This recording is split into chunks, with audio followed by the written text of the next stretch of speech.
Meu filho me arrastou para a festa de gala para impressionar o novo chefe. Fica lá no fundo, seu vestido é vergonhoso, ele sibilou no meu ouvido enquanto entrávamos no salão. Quando seu chefe chegou, ele ignorou o aperto de mão do meu filho. Ele veio direto até mim, pegou minha mão e sussurrou com lágrimas nos olhos. Eu estou procurando por você há 30 anos. Eu ainda te amo.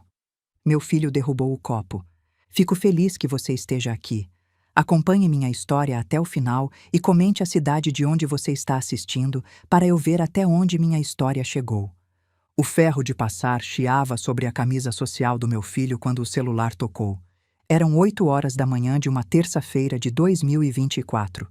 Eu estava no meu quartinho, que um dia foi depósito, depois área de serviço, e agora era o único espaço que me pertencia naquela casa de 280 metros quadrados. 8 metros quadrados. Uma cama de solteiro encostada na parede, um guarda-roupa estreito que rangia, uma mesinha com a foto do Paulo, meu marido, que Deus o tenha, morto em 2016, e o tanque de lavar roupa que eu ainda usava porque a Letícia não gostava que eu mexesse na máquina nova dela. Não tinha janela de verdade, só uma basculante pequena que dava para o muro do vizinho. Olhei para o visor. Bruno. Oi, filho. Mãe, você vai comigo na festa da empresa sexta-feira? Não foi uma pergunta. Com Bruno, nunca era. Em 8 anos morando na casa dele, eu nunca tinha sido convidada para nada, nem para a festa de Natal da empresa, nem para os jantares com os colegas. A gala de boas-vindas do novo CEO, sexta-feira, no Fasano. Bruno, eu não tenho roupa para esse tipo de... Eu sei que você não tem. A impaciência na voz dele era como uma faca. Por isso estou te avisando com antecedência. Compra alguma coisa, nada chamativo. Filho, por que você quer que eu vá? Porque o novo CEO valoriza a família tradicional. Ele fez um discurso inteiro sobre isso. Eu preciso mostrar que tenho uma família completa. Família completa. Era assim que ele me via. Não como mãe, como um item de checklist. É só você ficar num canto, ele continuou. Não fala com ninguém, não circula. Consegue fazer isso? Eu olhei para as minhas mãos. Mãos de 52 anos. Mãos que já seguraram giz, caneta vermelha, livros de literatura. Mãos que corrigiram milhares de redações. Mãos que um dia foram seguradas com amor por um homem que me olhava como se eu fosse a coisa mais preciosa do mundo. Agora eram mãos calejadas de lavar louça, esfregar chão, passar roupa. Tá bom, filho, eu vou. Ele desligou sem dizer obrigado. Naquela noite, eu estava terminando de servir o jantar quando Bruno chegou. A casa cheirava a frango assado com batatas. Passei a tarde inteira na cozinha. Letícia não ia agradecer, mas ficou perfeito. Bruno entrou tirando a gravata. Letícia já estava sentada à mesa, mexendo no celular. Eu estava colocando a travessa na mesa quando Bruno jogou 3 notas de R$ 100 na toalha bordada. Compra um vestido decente, nada de brechó dessa vez. R$ 300. Era mais do que a mesada mensal que ele me dava. R$ 800 por mês para todas as minhas necessidades. A minha aposentadoria caía numa conta que ele administrava. Eu nunca via a cor daquele dinheiro. Letícia ergueu os olhos do celular. Sogra, tenta algo que disfarce. Você sabe. Ela fez um gesto vago apontando para o meu corpo inteiro. A idade. Algo com mangas. Braço de idosa é muito... flácido. Eu apertei a travessa com força. O calor queimava minhas mãos, mas eu não soltei. Bruno já estava comendo. Ele não tinha esperado eu me sentar. Aliás, eu não sentava mais à mesa com eles. Eu servia e comia na cozinha depois. Às sobras. De pé. A senhora pode ir, Letícia disse. A gente se serve se precisar de mais alguma coisa. Eu peguei as R$ 300 e fui para a cozinha. Enquanto lavava a louça, uma memória me invadiu sem pedir licença. Eu tinha 22 anos. Estava numa lanchonete perto da USP, morrendo de fome, mas fingindo que não porque não tinha dinheiro. E um homem sentou na minha frente e disse: Eu não perguntei se você pode pagar. Perguntei se você está com fome. Henrique. Fazia 30 anos que eu não me permitia pensar naquele nome. Mas ali, na cozinha do meu filho, com R$ 300 amassados na mão molhada de detergente, eu pensei. E senti o peso de tudo que tinha perdido. Na quarta-feira, eu tive a tarde livre. Peguei o ônibus para o centro. O dinheiro estava no sutiã e eu tinha um nó no estômago. Não comprava roupa nova para mim há mais de 2 anos. A rua José Paulino estava lotada. Entrei numa loja de departamento. Uma vendedora me olhou de cima a baixo, a blusa desbotada, a calça que eu tinha há 7 anos, e decidiu que eu não valia o esforço. Entrei em outra loja. Posso ajudar, senhora? Eu estou procurando um vestido para uma festa. Algo até R$ 300. O sorriso dela murchou. 300? Aqui nossos vestidos de festa começam em 800. Foi quando eu vi a plaquinha numa travessa estreita. Brechó da Dona Márcia. Roupas de qualidade. Preços justos. Bruno tinha dito nada de brechó. Mas Bruno também tinha me dado R$ 300 para comprar um vestido de gala. O brechó era pequeno, cheio de araras com roupas de todos os tipos. Uma senhora de uns 70 anos apareceu. Posso ajudar? Eu estou procurando um vestido para uma festa, mas eu só tenho R$ 300. Ela não fez cara feia. Vem comigo, eu tenho algumas peças que chegaram semana passada. E ali, entre vestidos floridos, eu vi. Azul marinho. Tecido de boa qualidade. Mangas 3/4. Comprimento até abaixo do joelho. Discreto, elegante, atemporal. A etiqueta original era de R$ 1.200. Eu estou vendendo por 89. No provador, eu vesti o vestido, e por um momento não me reconheci. A mulher no espelho era uma mulher. Uma mulher que um dia foi bonita, que um dia foi amada. Minha mão foi até o medalhão de prata que eu usava escondido sob a blusa. O medalhão que guardava uma foto minúscula, desbotada, de um tempo em que eu era feliz. Você é a mulher mais linda que eu já vi. A voz de Henrique ecoou na minha memória. Paguei os R$ 89. Sobraram 211. Guardei. Saí do brechó com uma sensação estranha no peito. Algo que eu não conseguia identificar. Esperança. Uma fagulha minúscula, quase morta, mas ainda ali. Sexta-feira chegou. Às 6h30, eu já estava pronta. O vestido azul marinho. Os sapatos menos gastos que eu tinha. O medalhão de prata escondido sob o tecido. Quando saí do quartinho, Bruno e Letícia estavam na sala. Ele usava um smoking alugado, R$ 800. Ela usava um vestido vermelho de 3.500, parcelado em 10 vezes. O rosto de Bruno se fechou. É isso que você vai usar? Quanto custou? R$ 89. Ele fechou os olhos. Meu Deus! Letícia veio até mim. Gente, não tem solução. Ela vai assim mesmo. Pelo menos não é chamativo. Vó! A voz de Pedrinho veio das escadas. Ele desceu correndo de pijama de dinossauro. Vó, você tá bonita! Meu coração se apertou. Pedrinho era o único naquela casa que me olhava com amor. Obrigada, meu amor. Pedrinho, volta pro quarto, Bruno disse. O menino subiu devagar, olhando para trás. Eu acenei até ele desaparecer. No carro, eu fui no banco de trás. Como sempre. Eles conversavam como se eu não estivesse ali. Se ele perguntar da sua mãe, Letícia perguntou. Eu digo que ela é viúva e mora comigo, que eu cuido dela, faz bem para a imagem. Que ele cuida de mim. Eu quase ri. O Hotel Fasano era tudo o que eu imaginava. Tapete vermelho, manobristas de uniforme, mulheres descendo de carros usando vestidos que brilhavam. E eu ali, com meu vestido de brechó. Bruno me guiou até um canto do salão, perto de um arranjo de flores, ao lado da saída de serviço. Fica aqui, não circula. Ele saiu com Letícia pendurada no braço, e eu fiquei ali, sozinha, invisível. Peguei uma taça de água de um garçom e observei o salão. Uma mulher se aproximou, loira, vestido prateado. Ah, você é do serviço? Pode pegar mais champanhe para mim? Meu rosto esquentou. Eu não trabalho aqui.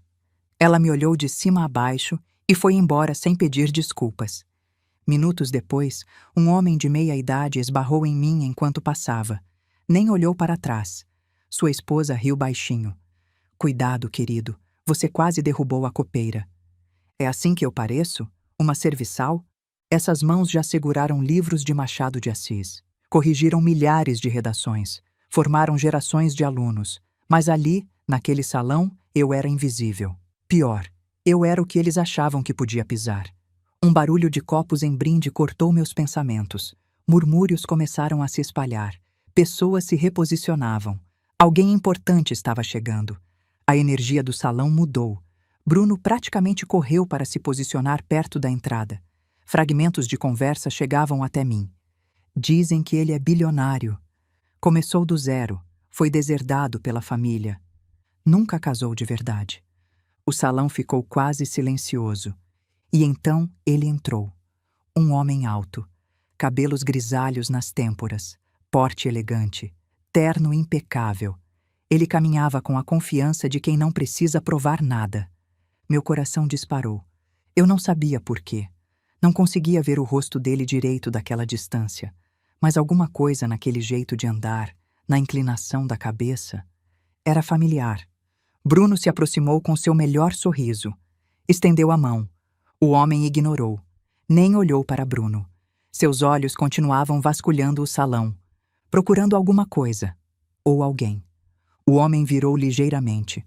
A luz pegou seu rosto. E o mundo parou. Eu conhecia aquele rosto. Conhecia aqueles olhos escuros e intensos. Conhecia aquele queixo anguloso. Eu tinha sonhado com aquele rosto durante 30 anos. Henrique Valverde, meu Henrique. A taça de água tremeu na minha mão. A água respingou no vestido, no chão. Não pode ser. Mas era. 30 anos mais velho, cabelos grisalhos, rugas de expressão. Mas era ele. Ele estava ouvindo Bruno falar, mas não prestava atenção. Seus olhos continuavam percorrendo o salão. E então pararam. Pararam em mim. E eu vi o momento exato em que ele me reconheceu. Henrique empalideceu. Visivelmente. Bruno parou de falar no meio da frase. Senhor Valverde, o senhor está bem? Mas Henrique não respondeu. Ele não olhava mais para Bruno. Ele olhava para mim. Só para mim. Como se ninguém mais existisse naquele salão. E então, sem dizer uma palavra para ninguém, Henrique começou a caminhar. Diretamente na minha direção. As pessoas abriam caminho. Elas não sabiam por quê, mas algo na determinação dele fez todos se afastarem. Murmúrios viraram exclamações. Vi esposas cutucando maridos. Vi celulares sendo levantados. Todo mundo queria saber quem era a mulher de vestido simples que tinha parado o CEO no meio do salão. Quem é aquela? Ele conhece ela? Meu Deus, olha a cara do Bruno. Cada passo dele era um ano a menos entre nós. Por trás dele, eu vi Bruno, paralisado, a boca aberta. Ele tinha entendido. O CEO estava atravessando um salão lotado para encontrar a mãe que ele tinha escondido num canto. Henrique parou na minha frente. A distância entre nós era de um passo, o mesmo passo que tinha nos separado há 30 anos. Nenhum dos dois falou. Nós só nos olhamos. 30 anos de ausência, 30 anos de perguntas sem resposta. E então Henrique falou. Carmen, só meu nome. Mas a maneira como ele falou, rouca de emoção, fez as lágrimas caírem. Henrique. Era a primeira vez em 30 anos que eu falava o nome dele em voz alta. Henrique estendeu a mão. Devagar. Como se eu fosse algo precioso que poderia se quebrar. Ele tirou a taça dos meus dedos e a colocou na mesa ao lado. Então segurou minhas 2 mãos nas dele. As mãos dele eram quentes. Maiores do que eu lembrava. Mãos de um homem de 54 anos. Mas ainda assim as mesmas mãos. E então o medalhão escapou de dentro do vestido. A corrente de prata balançou entre nós. O medalhão abriu com o movimento. Henrique olhou para baixo. Viu a foto minúscula, desbotada. Nós dois, 30 anos atrás. Você guardou, ele sussurrou. A voz dele quebrou. Esse tempo todo você guardou. Eu nunca consegui jogar fora. Ele segurou o medalhão com dedos tremendo. As lágrimas escorriam pelo rosto dele agora. Eu procurei por você durante 30 anos. A voz dele era baixa, só para mim. Eu nunca desisti. Contratei detetives. Segui pistas falsas. Eu acordava todos os dias me perguntando onde você estava. Um soluço escapou da minha garganta. Eu ainda te amo, Carmen. Nunca deixei de te amar. Mãe! A voz de Bruno cortou o salão como uma faca. Ele vinha marchando em nossa direção. O rosto vermelho. A taça de champanhe abandonada numa mesa. Mãe, nós precisamos ir. Agora. Henrique se virou devagar. O olhar dele era gelo. Ela não vai a lugar nenhum. Com todo respeito, Sr. Valverde, isso é um assunto de família. Carmen é minha família, mais do que você jamais vai saber. Bruno agarrou meu braço, com força. Os dedos dele cravaram na minha pele. Mãe, vem comigo. Me solta, Bruno. Eu disse agora.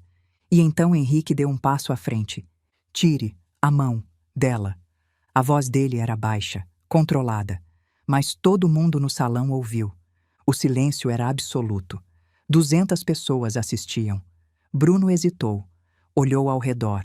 Viu os celulares gravando. Viu seu futuro profissional desmoronando em tempo real. Ele me soltou, mas o estrago estava feito. As marcas vermelhas no meu braço eram visíveis, e Henrique tinha visto tudo. Eu vou lembrar disso, Henrique disse para Bruno. Não era uma ameaça, era uma promessa. Ele se virou para mim. A voz ficou gentil de novo. Você não precisa explicar nada agora, mas eu preciso conversar com você, em particular, amanhã. Ele tirou um cartão do bolso do terno. Meu número pessoal, por favor, me liga. Promete? Eu peguei o cartão. Minhas mãos tremiam. Eu prometo. Henrique sorriu. O primeiro sorriso desde que tinha me visto.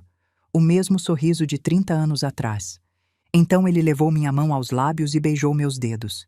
Bem devagar. Para todo mundo ver. Eu esperei 30 anos. Posso esperar mais um pouco. Ele voltou para o centro do salão, mas olhou para trás uma vez, e os olhos dele ainda brilhavam. Bruno ficou parado, humilhado, o rosto em chamas. A esposa dele olhava para o chão. Ninguém se aproximava dele. O CEO tinha acabado de defender publicamente a mãe que ele escondia num canto. A carreira de Bruno tinha acabado naquela festa. Ele só não sabia ainda. Vem comigo, agora. Bruno agarrou meu braço de novo, desta vez do lado que Henrique não podia ver, e me puxou em direção ao corredor dos banheiros. Ele me empurrou para um corredor vazio. O que diabos foi isso? A raiva dele era demais, desproporcional, e algo nos olhos dele me fez duvidar. Bruno, 30 anos? O bilionário que comanda minha empresa está apaixonado pela minha mãe e você nunca mencionou? Eu não sabia que ele era. Não sabia? Bruno riu amargo. Mas o riso era forçado, nervoso demais. Você não sabia que seu ex-namorado era Henrique Valverde, o cara que é capa de revista? Ele não era assim quando eu conheci, era só um estudante. Bruno se aproximou, o rosto vermelho, mas eu percebi, ele não estava surpreso de verdade, estava com medo, o medo de quem esconde alguma coisa. Escuta bem, você não vai ligar para ele, vai jogar esse cartão fora, vai fingir que hoje não aconteceu. Bruno, você vai fazer o que eu mandei ou vai ver o que acontece. Ele apertou meu braço. Eu gemi de dor. Eu não vou perder tudo por causa de um namorico de faculdade. Letícia apareceu. Bruno, vamos embora. Você conversa com ela em casa. Ele me soltou. Nós vamos embora. Você vai ficar calada o caminho inteiro. Saiu. Letícia foi atrás. Eu fiquei encostada na parede, tremendo. Meu braço latejava. Ia ficar roxo. Olhei para o cartão de Henrique. Eu deveria jogar fora, mas guardei no sutiã. Quando chegamos em casa, Bruno foi direto para o quarto sem dizer uma palavra. Eu fui para o meu quartinho. Fechei a porta. Tranquei. O cartão de Henrique ainda estava no meu sutiã. Eu tirei e segurei com as duas mãos. Henrique Augusto Valverde. Fui até o fundo do guarda-roupa. Tirei a caixa de sapato velha que eu guardava escondida desde que tinha me mudado para cá. Lá estava, tudo que eu tinha guardado por 30 anos. O anel de esmeralda, o anel que Henrique tinha me dado quando me pediu em casamento, o anel da bisavó dele, eu nunca tinha devolvido. Junto com o anel tinha uma foto, nós dois na formatura dele. Eu estava sorrindo, olhando para ele. Ele estava olhando para mim. Amor em cada pixel. E as cartas. As cartas que ele mandou depois que eu fui embora. Dezenas de cartas. Eu nunca tinha aberto nenhuma. Eu deslizei o anel no dedo. Ainda servia. Como se tivesse sido feito para mim. Eu tinha passado 30 anos achando que tinha feito a escolha certa, que tinha protegido ele. Mas e se eu estava errada? E se eu tinha desperdiçado minha vida por causa de uma ameaça de uma mulher que morreu há 10 anos? Henrique disse que ainda me ama. Eu sussurrei. depois de tudo. Eu não sabia o que ia fazer, mas pela primeira vez em 30 anos, eu estava pensando no futuro, em vez de só me lamentar pelo passado. Eu mal dormi naquela noite, mas pela primeira vez em anos, foi porque eu estava pensando no futuro. Para vocês entenderem o que aconteceu naquela festa, para vocês entenderem por que eu fui embora há 30 anos, eu preciso voltar no tempo. Preciso contar a história do amor que eu perdi. Ou melhor, do amor que eu joguei fora. Era 1994, semana de provas finais. A biblioteca central da USP estava lotada. Eram 11 horas da noite e eu ocupava 3 cadeiras, uma para sentar, 2 para espalhar meus livros de literatura brasileira. Eu tinha 22 anos, cabelos castanhos presos num rabo de cavalo frouxo, olheiras profundas, roupas simples e gastas. Eu tinha 3 mudas para a semana inteira. Na minha frente, uma pilha de copos de café. O café mais barato que existia. A prova de literatura brasileira 2 era na manhã seguinte. Valia 40% da nota. Eu precisava tirar pelo menos 8 para manter a bolsa. A bolsa era tudo. Auxílio moradia, alimentação, transporte. Sem ela, eu voltava para Osasco. Eu trabalhava em 3 empregos, dormia 4 horas por noite, mandava metade de tudo que ganhava para ajudar meus pais. Você parece que precisa de comida de verdade. A voz veio de algum lugar acima da minha cabeça. Um homem estava parado na frente da minha mesa. 24, 25 anos. Alto, bem vestido de um jeito obviamente caro. Olhos escuros e intensos. A cantina fecha em 20 minutos, mas eu conheço uma lanchonete 24 horas que tem a melhor torta de maçã da cidade. Eu preciso estudar, não de torta. Ele sorriu. Não era o sorriso debochado dos garotos ricos. Era genuíno, quase tímido. Você está há quanto tempo aqui? Eu não sei por que respondi com honestidade. Desde as 7 da manhã. 16 horas estudando. Quando foi a última vez que você comeu? Eu não respondi. Meu silêncio foi resposta suficiente. Vem, eu pago. Você não precisa me dever nada. Eu não aceito caridade. Não é caridade, é um investimento. Você está estudando o quê? Literatura brasileira. Então você vai ser professora? Quero dar aula para crianças pobres, crianças como eu fui. Algo mudou no rosto dele.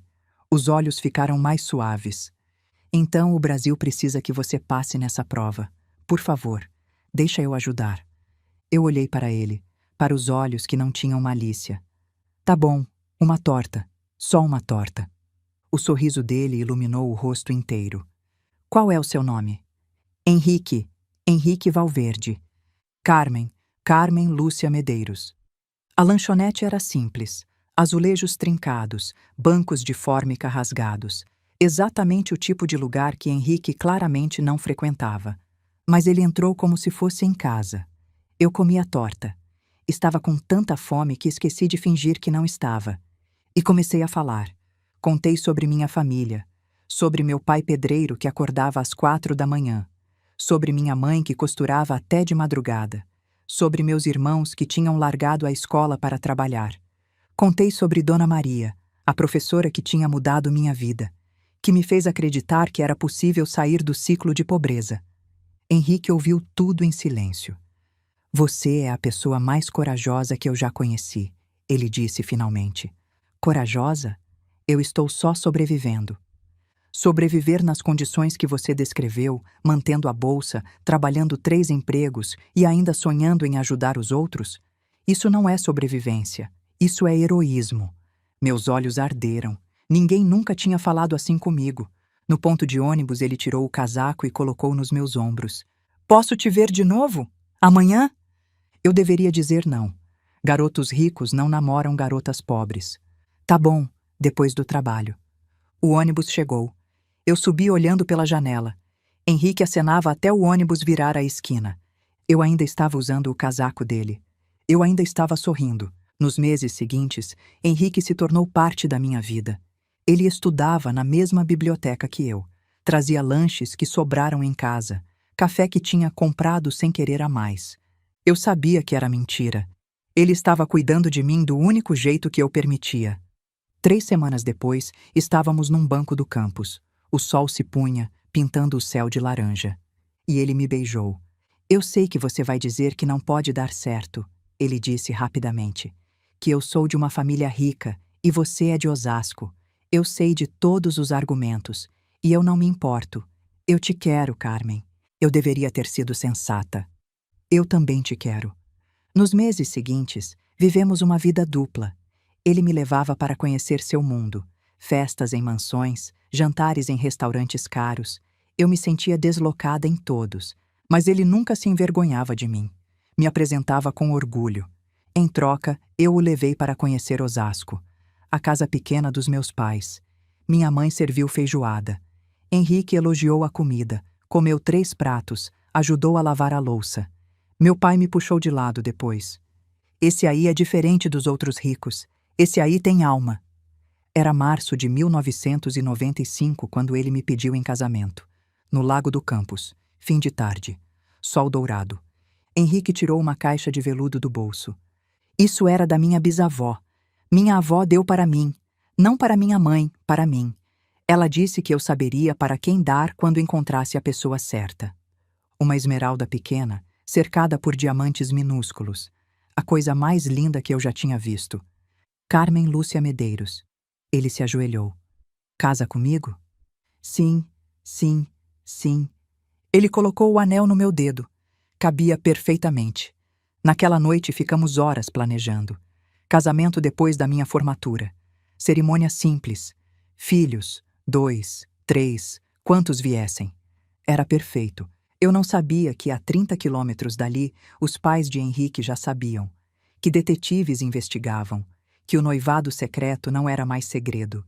E que em menos de um mês tudo ia acabar. 2 semanas depois do noivado, eu descobri que estava grávida. 2 linhas no teste de farmácia. Eu fiquei sentada no chão do banheiro por 1 hora. 22 anos, noiva, grávida.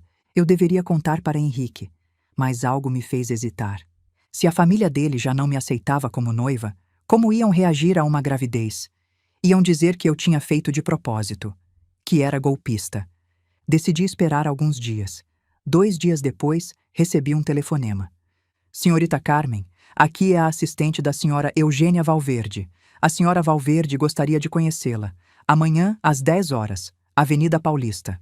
A mãe de Henrique, querendo me conhecer. Liguei para ele, animada. Sua mãe me chamou. Isso é inesperado. Carmen, minha mãe não é... fácil. Você quer que eu vá junto? Não. Se ela quer me conhecer sozinha, eu vou sozinha. O escritório era no 45º andar. Obras de arte nas paredes, móveis antigos, cheiro de perfume caro e poder. Dona Eugênia Valverde tinha 70 anos, mas poderia ter 60.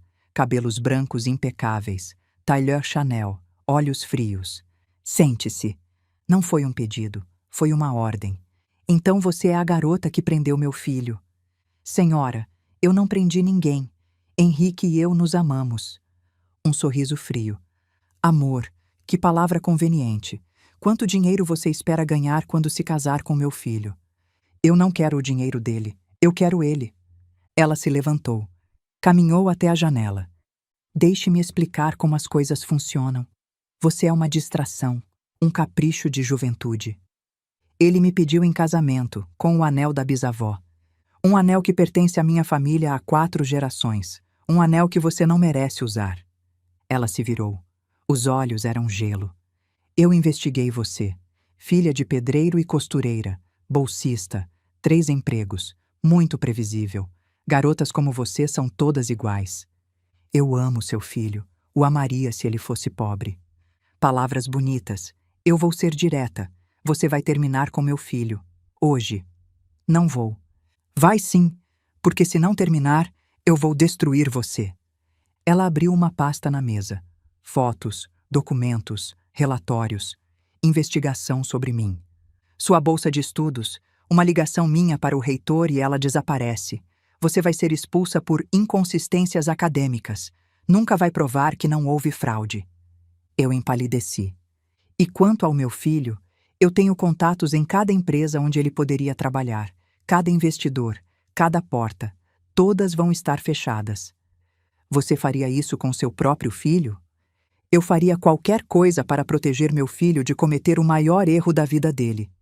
Ela tirou um envelope da gaveta. Aqui está um cheque de 50 mil reais. É seu se você terminar com ele hoje. Eu olhei para o envelope. Eu não quero seu dinheiro. O dinheiro é uma oferta. As ameaças são reais. Ela fechou a pasta. Você tem 48 horas. Não elevador. Eu finalmente me permiti chorar. Coloquei a mão na barriga onde uma vida crescia. Se ela soubesse da gravidez, seria pior. E eu não sabia o que fazer.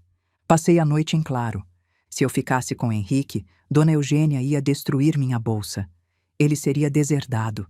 Todas as portas se fechariam, e o bebê nasceria no meio dessa guerra. Se eu fosse embora, Henrique ficaria devastado, mas superaria. Encontraria alguém do mundo dele, alguém que a família aprovasse. E o bebê ainda teria uma mãe pobre, sozinha, mas uma mãe. Às 3 da manhã, eu tomei a decisão. Eu ia terminar. Ia protegê-lo de ter que escolher. Carregar esse peso sozinha. Era a decisão mais dolorosa da minha vida. Era a decisão que eu ia me arrepender para sempre. Domingo, 3 da tarde. Nosso café favorito. Henrique já estava lá.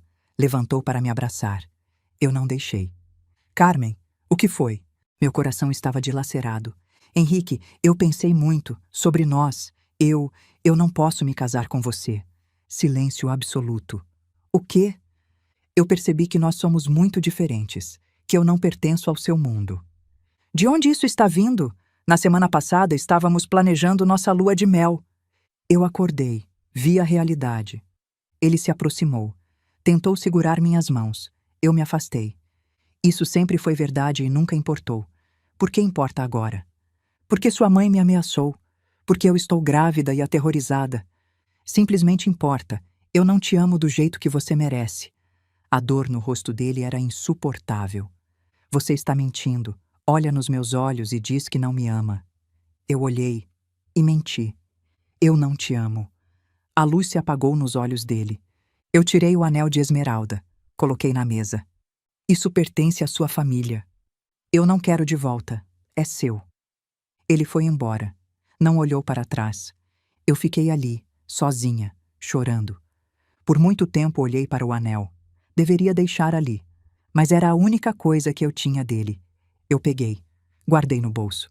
E fui embora também. 3 semanas depois, eu perdi o bebê. Estava no trabalho quando senti a primeira cólica. Forte. Diferente de qualquer coisa que eu já tinha sentido. Fui ao banheiro. Havia sangue. Muito sangue. O caminho até o hospital público levou 1 hora. 3 ônibus, segurando a barriga, rezando. Na sala de espera lotada, eu esperei 2 horas, sangrando, chorando, sozinha. Sinto muito, a médica disse. Você está tendo um aborto espontâneo. Eles me deixaram numa maca no corredor. Eu perdi meu bebê num hospital público lotado, cercada de estranhos, sem ninguém para segurar minha mão. Tinha perdido Henrique, agora tinha perdido nosso bebê. Não sobrou nada. Os meses seguintes foram um borrão de sobrevivência. Henrique tentou me encontrar. Ligou toda semana. Eu não atendia. Apareceu no meu trabalho. Eu me escondi. Mandou cartas. Dezenas. Eu nunca abri nenhuma. Aos poucos, as ligações diminuíram. Ele desapareceu. O que eu não sabia, seu pai o tinha mandado para um MBA no exterior. Me formei em dezembro. Consegui emprego como professora numa escola pública de periferia. Exatamente o que tinha sonhado. Mas o sonho não tinha mais cor. Conheci Paulo 6 meses depois. Eu estava saindo da escola, chovendo. Um ônibus parou no ponto mesmo não sendo ponto oficial. Moça, entra antes de pegar pneumonia. O motorista tinha 37 anos. Rosto honesto, sorriso fácil. Paulo era o oposto de Henrique. Simples, prático, do meu mundo, seguro. Não havia fogo, não havia paixão, mas havia paz. Depois de meses de dor, paz parecia suficiente. Em abril de 1997, eu me casei com Paulo. A proposta não foi romântica. Estávamos jantando na casa dos meus pais. Carmen, você quer casar comigo? Não tinha anel, não tinha discurso. Eu olhei para ele. Vi um futuro sem riscos, sem a possibilidade de perder tudo de novo. Quero. O casamento foi no cartório, sem festa, sem lua de mel. Na caixa de sapato, junto com o anel de esmeralda, eu coloquei as cartas de Henrique que nunca abri. E prometi a mim mesma que nunca mais ia olhar para aqueles objetos. Era hora de seguir em frente. Era hora de esquecer. Eu não sabia que algumas coisas não podem ser esquecidas, que alguns amores não morrem, que 30 anos depois, tudo ia voltar. Eu casei com Paulo achando que estava escolhendo segurança. Ele me amava do jeito dele, me respeitava, me via. Mas a prisão que veio depois, essa foi construída pelo meu próprio filho. E agora, vocês conhecem a história completa. Sabem por que eu deixei Henrique. Sabem o que eu perdi. Mas a história não acabou ali. Na verdade, ela estava apenas começando. Eu acordei às 5:30 da manhã, como sempre. Por um momento, deitada no escuro do quartinho, eu pensei que tinha sido um sonho. A festa. Henrique. O reencontro. Mas então olhei para minha mão. O anel de esmeralda ainda estava no meu dedo. Eu tinha adormecido com ele. Não foi um sonho. Olhei para meu braço. O roxo já estava escuro, da cor de berinjela. As marcas dos dedos de Bruno visíveis na minha pele. Tirei o anel devagar e guardei de volta na caixa de sapato. Vesti a roupa de sempre, calça velha, blusa desbotada. A roupa de quem é invisível. O cartão de Henrique foi para o bolso da calça. Fui para a cozinha no piloto automático. Liguei a cafeteira. Coloquei a mesa do café. Mas dessa vez, quando terminei, eu não fui buscar o jornal. Eu sentei.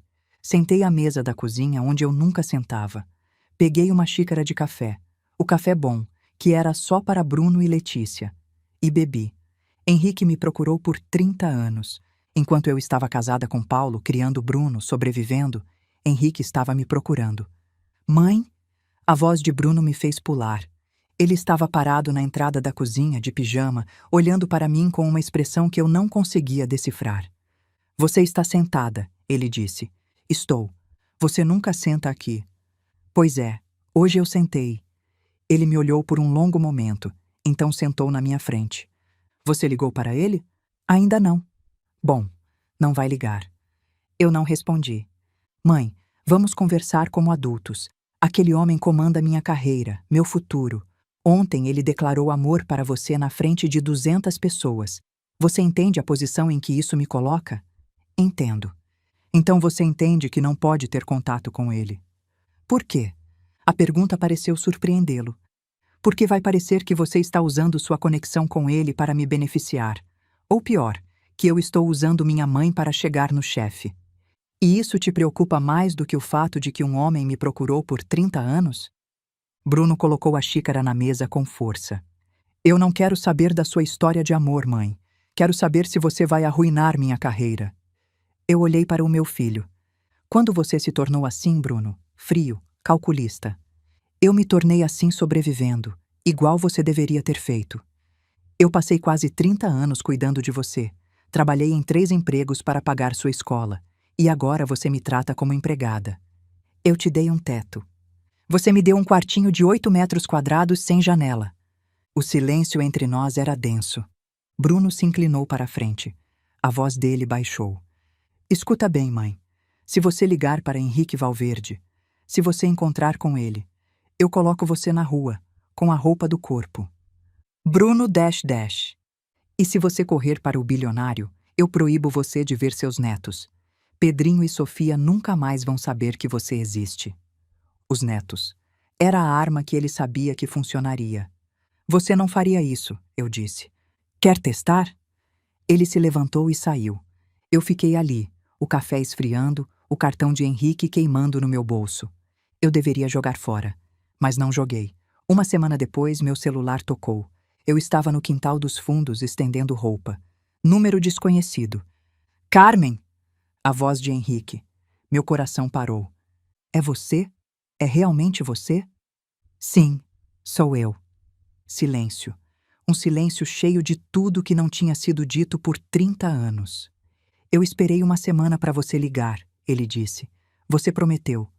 Eu sei, me desculpa. Eu não pude. Não pude ou não quis? Não pude. Seu filho não deixou. Não era uma pergunta. Como você sabe? Eu vi como ele te tratava na festa. Vi onde ele te escondeu. Eu não respondi. Carmen, eu preciso te ver. Por favor. Henrique, eu não posso. Pode sim. Você tem 52 anos, Carmen. Já cumpriu todas as obrigações. Quando é que você vai viver para você? As palavras me atingiram como um soco. Quando é que eu ia viver para mim? Nunca. A resposta era nunca. Amanhã, ele continuou. 15 horas. Café botânico nos jardins. A gente pode conversar sem interrupções. Henrique, se Bruno descobrir, você não precisa contar para ele. Só uma conversa. Depois de 30 anos, a gente merece uma conversa. Tá bom. Amanhã, 15 horas. O alívio na voz dele era palpável. Obrigado, Carmen. Eu desliguei. Minhas mãos tremiam. Eu tinha acabado de marcar um encontro escondido com o homem que eu amei a vida inteira. Era loucura. Era a coisa mais corajosa que eu tinha feito em 30 anos. O café botânico ficava numa rua arborizada dos jardins. Discreto, tranquilo. Henrique estava sentado numa mesa no fundo. Quando nossos olhos se encontraram, ele sorriu. O mesmo sorriso de 30 anos atrás. Eu caminhei até ele. Ele se levantou, hesitou, sem saber se podia me abraçar. Eu o abracei primeiro. 30 anos de saudade concentrados em um abraço. Você veio, ele sussurrou. Eu vim. Sentamos. Uma garçonete trouxe chá. Ele lembrava que eu não gostava de café. Eu não sei por onde começar, eu disse. Pelo começo. Me conta o que aconteceu. A verdade. Eu respirei fundo. E contei. A convocação de Dona Eugênia. O escritório no 45º andar. As ameaças. A bolsa. As portas fechadas. A destruição que ela prometeu. O cheque de 50 mil que eu recusei. Contei sobre a decisão de protegê-lo. De terminar antes que ele tivesse que escolher. E então hesitei. Henrique percebeu. Tem mais alguma coisa? Eu estava grávida quando terminei com você. O silêncio que se seguiu foi absoluto. Grávida? A voz dele era um sussurro rouco. E você não me contou? Eu não podia. Se eu contasse, você ia querer lutar. E sua mãe ia destruir tudo. E o bebê? Eu senti as lágrimas chegando. Eu perdi. 3 semanas depois do término. Sozinha. Num hospital público lotado. Henrique chorou. Era a primeira vez que eu via ele chorar. Eu teria estado lá, ele disse. Se você tivesse me contado, eu teria estado lá. Eu sei. Por isso eu não contei. Ele ficou em silêncio por muito tempo. Minha mãe destruiu nossas vidas, ele disse finalmente. Ela morreu há 10 anos. Nunca te contou? Nunca. Henrique segurou minha mão. Carmen, eu preciso te contar uma coisa sobre isso. Há 8 anos, meu detetive encontrou você. Encontrou seu endereço, seu filho. Eu congelei. 8 anos? O detetive fez contato com alguém da sua família. Esse alguém disse que você tinha sofrido violência doméstica, que estava se escondendo, que não queria ser encontrada. Mas eu nunca... Paulo nunca me machucou. Eu sei disso agora. As informações eram falsas. Alguém mentiu para meu detetive. Alguém aceitou dinheiro. Quem? Henrique me olhou nos olhos.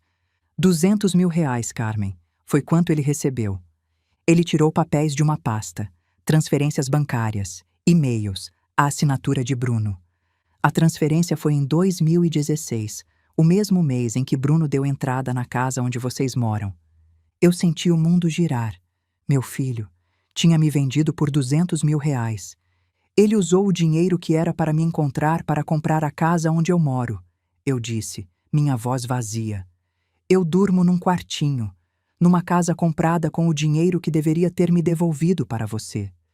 Eu sinto muito, Carmen. As lágrimas não vinham. Era choque demais. Bruno sabia. Esse tempo todo ele sabia que Henrique estava me procurando. E escolheu o dinheiro. Ele me manteve presa, eu disse, conscientemente, deliberadamente. Sim, meu próprio filho.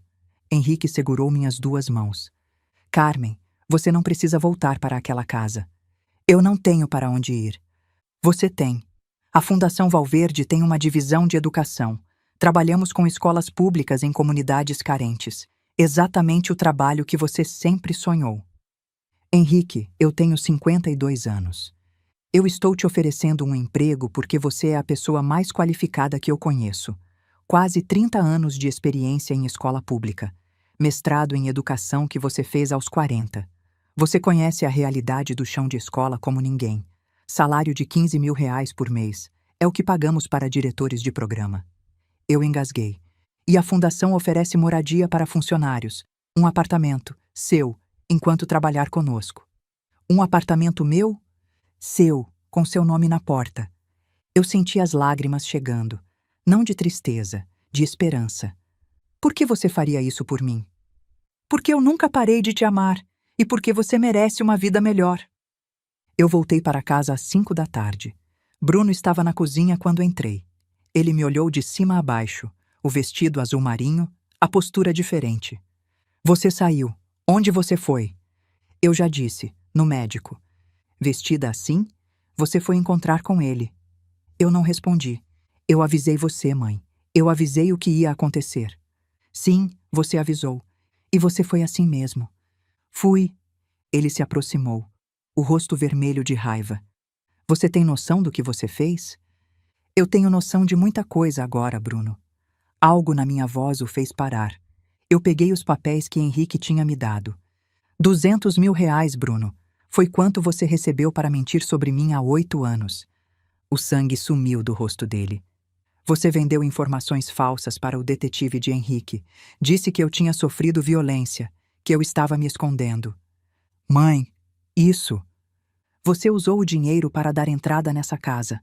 Nessa casa onde eu moro num quartinho de 8 metros quadrados, onde eu trabalho de graça como sua empregada. Eu posso explicar. Você me manteve afastada do homem que me procurou por 30 anos.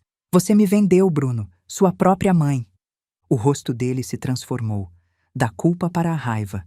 Eu fiz o que era melhor para essa família. Melhor para quem? Você embolsou 200.000 e me usou como empregada grátis. Você acha que aquele homem te ama de verdade? Ele é bilionário, está te manipulando. Engraçado você falar em manipulação. Você que me manipulou por 8 anos. Eu te dei um teto. Você me deu uma prisão. Eu respirei fundo. Acabou, Bruno. Eu vou embora. Ele riu. Ir embora? Para onde? Você não tem nada. Eu tenho mais do que você pensa. Vou trabalhar para a fundação dele, como diretora de programas educacionais. Ele está te comprando. Pense o que quiser. Eu não preciso mais da sua aprovação. Se você sair dessa casa, você nunca mais vê Pedrinho e Sofia. Eu parei. Você ia fazer isso com seus próprios filhos? Tirar a avó deles? Eu faço o que for necessário.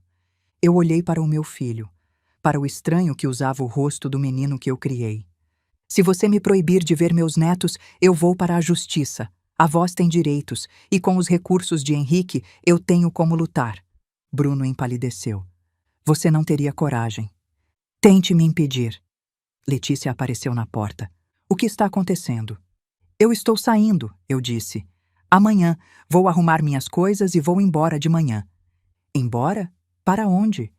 Para um apartamento meu, com uma vida minha, longe de vocês.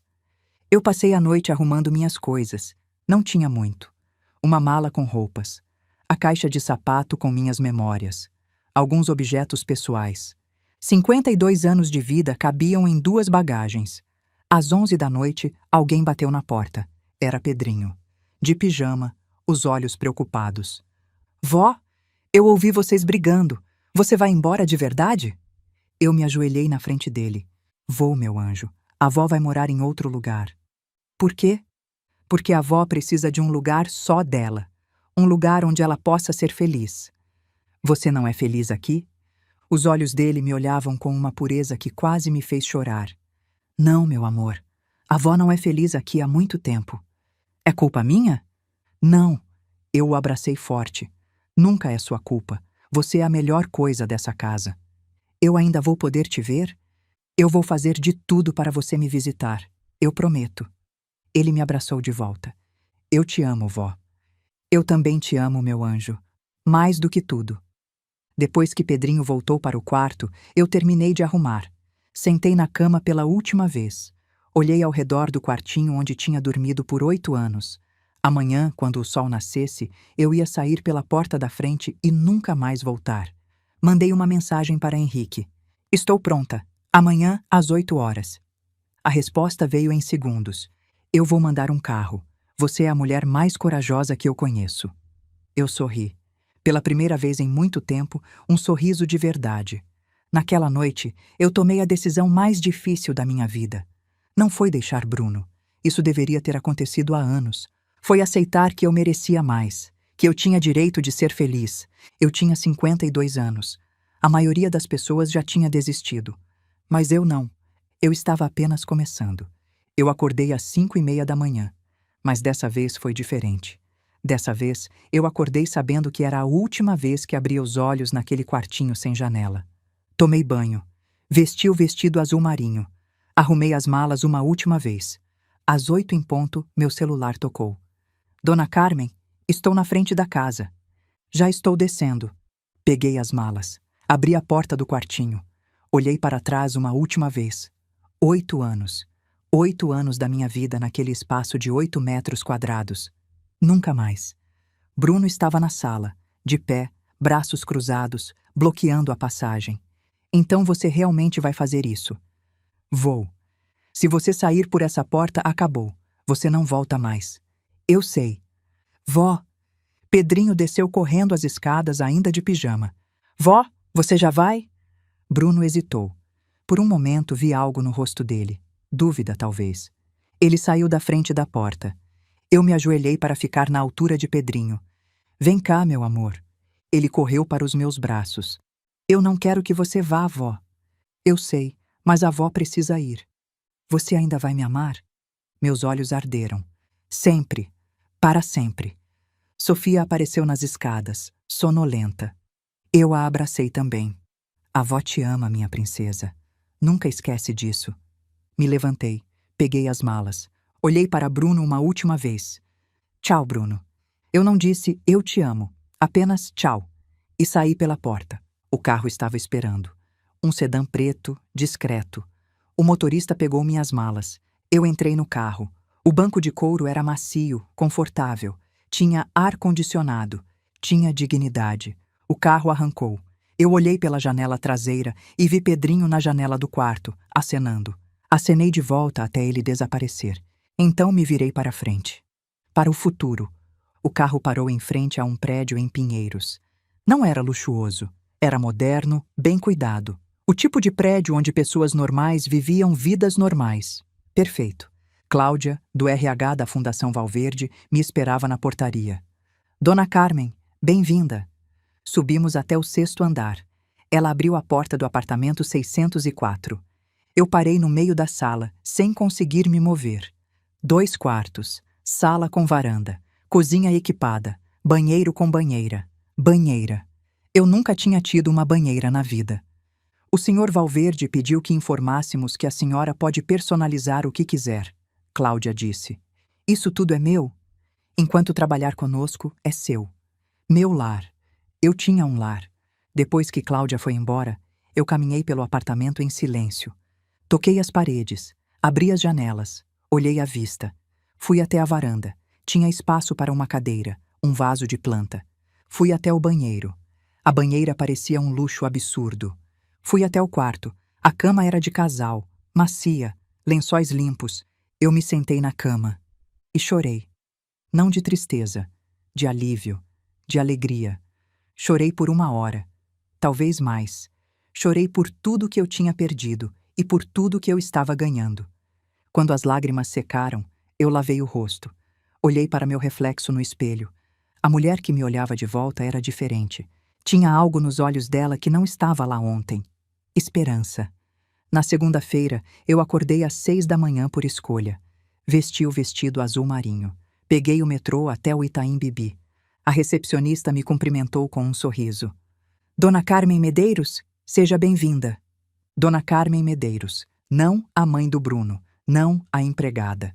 A integração durou a manhã inteira. Conheci os departamentos, as pessoas, os projetos. Às 11 horas, Cláudia me levou até meu escritório. Meu escritório. Era uma sala pequena, mas era minha. Mesa, computador, janela com vista para a rua. E na porta, uma placa. Carmen Medeiros, diretora de programas educacionais. Eu fiquei parada olhando para a placa por um minuto inteiro. Dona Carmen? Desculpa. Eu pisquei, afastando as lágrimas. É que eu nunca tive um escritório com meu nome na porta. Às 2 da tarde, eu tive minha primeira reunião. Minha equipe, 5 profissionais jovens que desenvolviam programas de educação para comunidades carentes. Dona Carmen, o senhor Valverde disse que a senhora tem quase 30 anos de experiência em sala de aula, disse Mariana, a coordenadora. Estamos ansiosos para aprender com a senhora. Eu também estou ansiosa para aprender com vocês. Vocês conhecem a teoria. Eu conheço a realidade do chão da escola. Juntos, a gente pode fazer algo muito bom. Quando a reunião terminou, Mariana me puxou de lado. Posso ser honesta? Quando soubemos que a nova diretora era uma professora aposentada, alguns ficaram céticos. Mas depois dessa reunião, eu entendi. A senhora sabe coisas que a gente não aprende em MBA. Eu apertei a mão dela. Obrigada, isso significa muito. Às 5 da tarde, Henrique apareceu no meu escritório. Ele bateu na porta aberta. Esperou eu convidar. Posso? É seu prédio. É seu escritório. Ele entrou, fechou a porta. Como foi o primeiro dia? Assustador, emocionante, incrível. A equipe gostou de você. Mariana me mandou mensagem dizendo que você é exatamente o que a fundação precisava. Ela disse isso? Disse. Henrique se sentou na cadeira em frente à minha mesa. Carmen, eu quero fazer isso certo. Quero ser seu chefe durante o horário de trabalho e... outra coisa, fora dele. Mas só se você quiser. Outra coisa como? Como jantar comigo na sexta-feira? Eu sorri. Eu adoraria. O sorriso dele iluminou a sala. Então é um encontro. É um encontro. A situação com os netos foi mais complicada. Bruno tentou me impedir de vê-los. Nas primeiras semanas, todas as minhas tentativas de contato foram bloqueadas. Eu procurei um advogado. A lei prevê o direito de convivência entre avós e netos, disse Dr. Ricardo. Se o pai está impedindo o contato sem justificativa, podemos pedir regulamentação na justiça. Ele mandou uma notificação extrajudicial para Bruno. Uma semana depois, recebi uma mensagem de Letícia. As crianças podem ir te visitar no sábado, das 10 horas às 17 horas. Era um começo. No primeiro sábado, eu estava nervosa como uma adolescente. Arrumei o apartamento 3 vezes. Comprei os biscoitos favoritos de Pedrinho e o suco de Sofia. Preparei o quarto de hóspedes com brinquedos. Quando a campainha tocou, meu coração quase saiu pela boca. Letícia estava na porta, segurando a mão das crianças. Eu venho buscar às 5. Pedrinho e Sofia me olharam com olhos arregalados. Vó, sua casa é bonita. Eu me ajoelhei e os abracei. Eu senti tanta saudade de vocês. Passamos o dia juntos. Brincamos, assistimos desenho, fizemos bolo. Um desastre delicioso que ficou torto, mas gostoso. Vó, você tem uma banheira, Sofia gritou. Posso tomar banho nela? Pode, minha princesa, sempre que vier me visitar. No final da tarde, quando Letícia veio buscá-los, Pedrinho me abraçou. Vó, eu gosto mais da sua casa nova do que da casa do papai. Por quê, meu amor? Porque aqui você está feliz. Eu segurei as lágrimas até eles irem embora. A partir daquele dia, os netos vinham me visitar a cada 2 semanas. Não era ideal, mas era algo. E era suficiente, por enquanto. 2 meses depois que eu tinha deixado a casa de Bruno, Henrique me chamou ao escritório principal. Ele estava sério. Minha equipe de compliance encontrou irregularidades na empresa, no departamento onde Bruno trabalha. Meu estômago afundou. Que tipo de irregularidades? Superfaturamento de contratos, comissões ilegais, suspeita de lavagem de dinheiro. Ele fez uma pausa. Bruno está no centro de tudo. Você tem certeza? Tenho provas suficientes para uma investigação criminal. Eu sou obrigado a reportar. Eu o olhei nos olhos. Isso tem a ver com aquela noite? Na festa? Você mandou investigar ele depois do que viu? Henrique sustentou meu olhar. Eu mandei investigar no dia seguinte. Um homem que trata a própria mãe daquele jeito, na frente de 200 pessoas, é capaz de qualquer coisa. Eu estava certo. Ele vai ser preso? Possivelmente. Eu fiquei em silêncio por muito tempo. Meu filho, o menino que eu criei, o homem que me traiu. Você está me perguntando o que fazer? Não. A decisão já está tomada. Eu tenho obrigação legal. Mas eu queria que você soubesse antes. Você quer que eu tente protegê-lo? Eu pensei. 200 mil reais. 8 anos de humilhação. A ameaça de tirar meus netos. Não. Faça o que a lei manda. Bruno fez as escolhas dele. 2 meses depois, Bruno foi preso. Eu soube pela televisão, a foto dele sendo levado algemado. Meu celular tocou. Letícia. Dona Carmen, eles prenderam Bruno. Você sabia? Letícia, o que Bruno fez não foi minha escolha. Ele roubou. Ele vai pagar por isso. Você é mãe dele. Sim, e ser mãe não significa proteger um filho das consequências das próprias ações. Ela desligou na minha cara. Bruno ficou preso 6 meses. Perdeu tudo: o emprego, a reputação, o casamento. Letícia pediu divórcio. Quando ele saiu, estava morando num apartamento pequeno, trabalhando numa empresa modesta. Mas antes de sair, quando ainda estava preso, eu decidi visitá-lo. Não por obrigação, por fechamento. A sala de visitas era simples, mesa de metal, cadeiras desconfortáveis. Bruno estava diferente, mais magro, a arrogância tinha desaparecido. Você veio, ele disse. Vim. Eu não esperava. Eu também não. Silêncio. Eu sinto muito, ele disse finalmente. Por tudo, pelo dinheiro, por como te tratei. Eu sei. Eu não sei como me tornei assim. Eu olhei para ele, para o estranho que tinha se tornado, para o menino que ele um dia foi. Bruno, eu vim te dizer uma coisa. Eu te perdoo. Ele piscou, confuso. Você... O quê? Eu te perdoo. Pelo dinheiro, pela traição, pelos 8 anos. Eu perdoo. Por quê? Porque carregar raiva é pesado demais.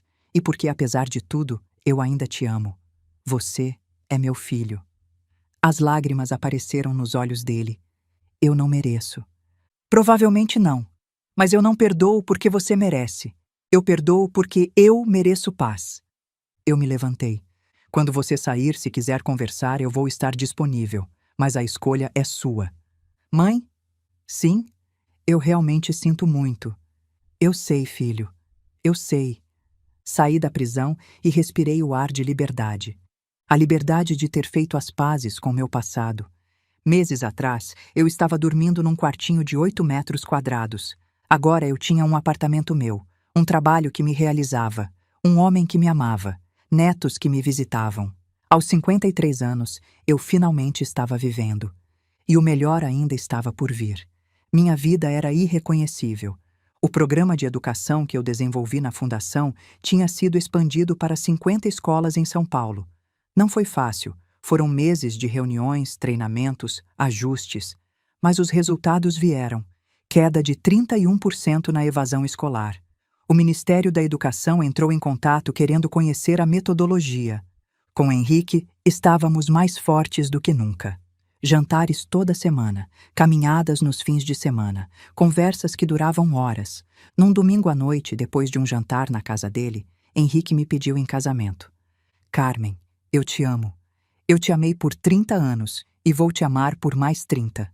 Casa comigo? Dessa vez eu disse sim. Ele colocou o anel de esmeralda no meu dedo, o mesmo anel que eu tinha guardado por 30 anos. Dessa vez, ele disse, ninguém vai nos separar. Dessa vez, eu não vou deixar ninguém nos separar.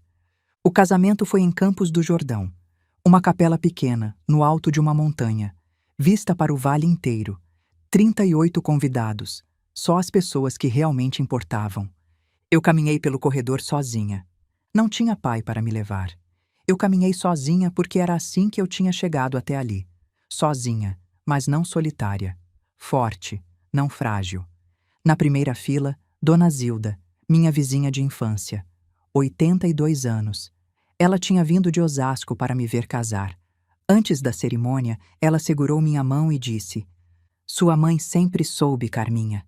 Ela me disse antes de morrer. Minha filha escondeu um amor grande demais. Um dia ele volta. E voltou. Ao lado dela, Pedrinho e Sofia, de terno e vestido rosa, radiantes. Eu cheguei ao altar. Henrique estendeu a mão. Eu segurei. O padre começou a cerimônia. E então chegou a hora dos votos. Henrique foi primeiro. Carmen, eu te conheci há 30 anos. Você estava estudando numa biblioteca, concentrada, e eu soube naquele momento que tinha encontrado a pessoa certa. A voz dele falhou. Eu te perdi por 30 anos. Gastei mais de 3 milhões te procurando. Detetives, viagens, anúncios, pistas falsas. Teve um ano em que eu achava que estava a 2 quarteirões de você. E era golpe. Cada quase me custava dinheiro e me custava sono. Mas eu preferia ficar pobre do que desistir. E faria tudo de novo, porque cada centavo valeu a pena para chegar até esse momento. Ele segurou minhas mãos. Eu prometo te amar todos os dias. Prometo que você nunca mais vai se sentir invisível. Nunca mais sozinha. Nunca mais. Era minha vez. Henrique, quando eu tinha 22 anos, eu te amava tanto que doía. Amava tanto que quando me mandaram escolher entre você e sua destruição, eu escolhi te perder para te salvar. As lágrimas escorriam. Eu passei 30 anos me escondendo. Me convenci de que não merecia amor. Mas você me encontrou e me mostrou que eu estava errada. Eu segurei o rosto dele. Eu prometo te amar com toda a intensidade que guardei por 3 décadas. Prometo não me esconder mais. Prometo aceitar ser amada. O padre continuou. Eu os declaro marido e mulher. Henrique me beijou. Os convidados aplaudiram. Sofia gritou. Viva a vovó! Pedrinho assoviou. E eu, Carmen Lúcia Medeiros Valverde, aos 53 anos, finalmente me tornei a mulher que sempre deveria ter sido. Algumas semanas se passaram desde o casamento. Eu tenho 53 anos, cabelos grisalhos que eu parei de pintar, algumas rugas, mas os olhos estão vivos de novo. O programa de educação que eu criei na fundação já está em 80 escolas de São Paulo. Não expandimos por impulso. Começamos com piloto em 5 escolas, medimos turma por turma, corrigimos o que não funcionava. Só então escalamos. A cada nova escola, eu repetia o mesmo ritual: diagnóstico, treinamento, acompanhamento. Os índices de alfabetização subiram 23% nas comunidades atendidas. Quando os números ficaram consistentes em bairros diferentes, veio a ligação do Ministério da Educação. Queremos ver isso de perto. Eu, Carmen, a mulher que antes comia as sobras de pé na cozinha. Os netos me visitam todo fim de semana agora. Letícia não teve escolha. O juiz determinou. Mas Pedrinho e Sofia viriam mesmo sem ordem judicial. Eles amam o apartamento da avó. No último domingo, Pedrinho me abraçou antes de ir embora e disse: Vó, quando eu crescer, posso morar com você e o vô Henrique? Eu ri e chorei ao mesmo tempo. Bruno saiu da prisão há algumas semanas. Cumpriu a pena em regime semiaberto. Perdeu tudo: emprego, apartamento, casamento. Está morando num kitnet no Tatuapé, trabalhando como auxiliar administrativo. Ele viu as fotos do meu casamento pelo Instagram dos filhos. Não comentou nada. Mas Pedrinho me contou depois. Pai ficou quieto o dia inteiro, vó. Acho que ele ficou triste.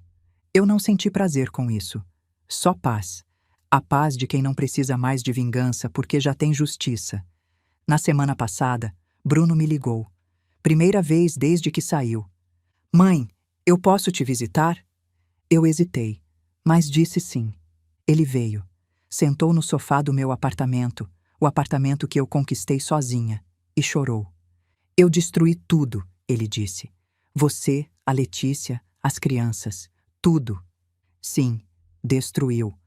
Você me odeia? Eu olhei para ele, para o menino que eu carreguei no colo, para o homem que me traiu. Não, Bruno, eu não te odeio. Eu só não preciso mais de você. Ele foi embora sem pedir nada. Talvez seja o começo de alguma coisa. Talvez não. Eu não estou mais esperando. Agora são 6 horas da tarde. Henrique e eu estamos na varanda do nosso apartamento, olhando o sol se pôr sobre São Paulo. É nosso ritual. Toda tarde, às 6, não importa o que esteja acontecendo, a gente para. Se olha. Agradece. Henrique segura minha mão. No que você está pensando? Em como eu tenho sorte. Eu é que tenho sorte. Esperei 30 anos por esse pôr do sol. O sol toca o horizonte. Laranja, dourado, vermelho. Eu penso na mulher que eu era antes. A mulher do quartinho. A mulher invisível. A mulher que tinha desistido. Essa mulher morreu. A mulher que existe agora é outra. Esposa, avó, educadora. Uma mulher que aprendeu, aos 52 anos, que nunca é tarde demais para viver. Henrique? Sim? Obrigada, por não desistir, por me encontrar. Ele sorri. O mesmo sorriso da biblioteca da USP, 30 anos atrás. Carmen, desistir de você nunca foi uma opção. O sol desaparece. Mais um dia termina.